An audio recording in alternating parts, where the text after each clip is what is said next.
All right. We're going to do a real quick breakdown episode here. Just me and Trevor, real quick. We're going to talk MVPs halfway through the season, all-star break halfway, whatever.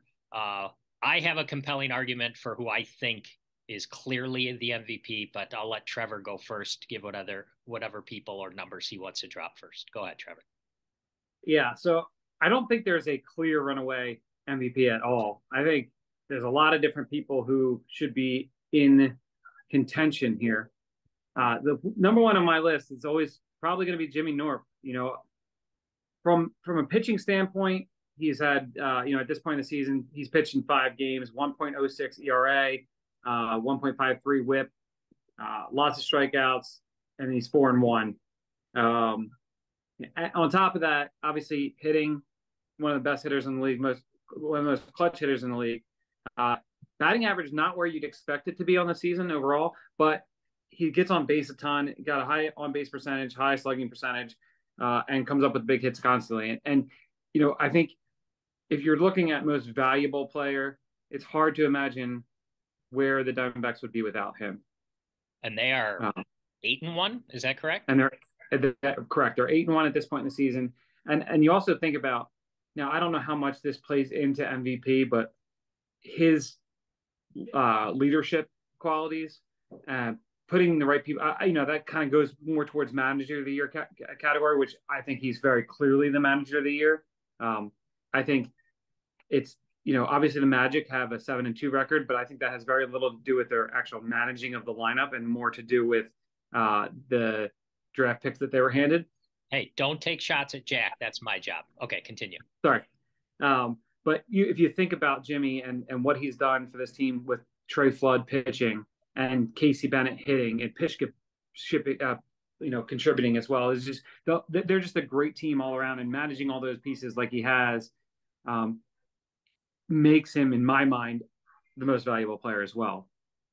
Okay. I think that's a really compelling argument. If I were voting, I would probably vote Jimmy second.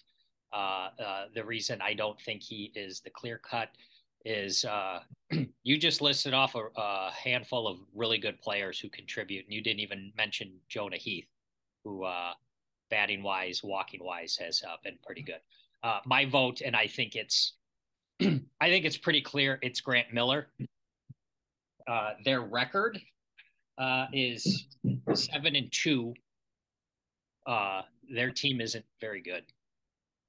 Yeah, he is first in batting average, first in OPS, which I hear the kids say is very important.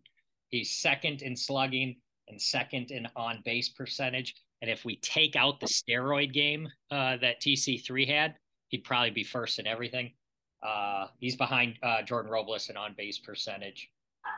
He has 9 hits through 9 games, which isn't earth shattering, but the next highest number of hits on his team is 2.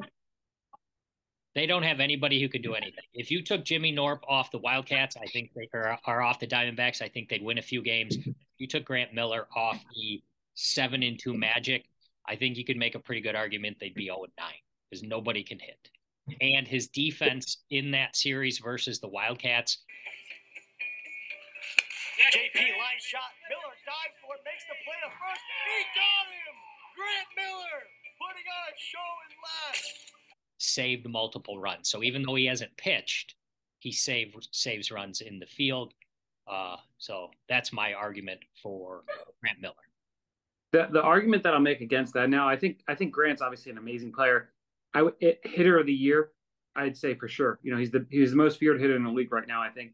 On the flip side of that, you're making an argument about the Magic.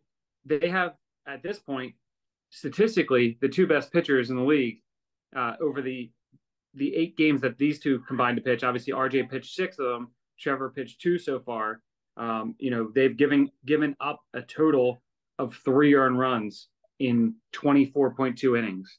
So, obviously, I think you could make the argument that maybe the Magic they certainly wouldn't have 7 wins, but I think they'd be doing pretty well this year because I think if Grant's not in the lineup, then they're forced to put somebody else in the lineup who maybe could hit.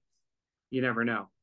Instead of what they're currently running out there, I think their lack of hitting has a lot more to do with poor management decisions than it does with the lack of quality of their hitters. I think they have some hitters on the bench that could be doing something more than the ones that are in there. Management decisions like the manager managing himself into the game somehow. Exactly. Single for Agner.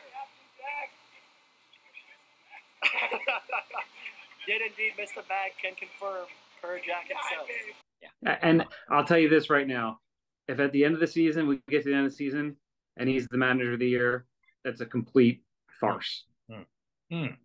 Wow, some strong stuff said about Jack over the weeks in here.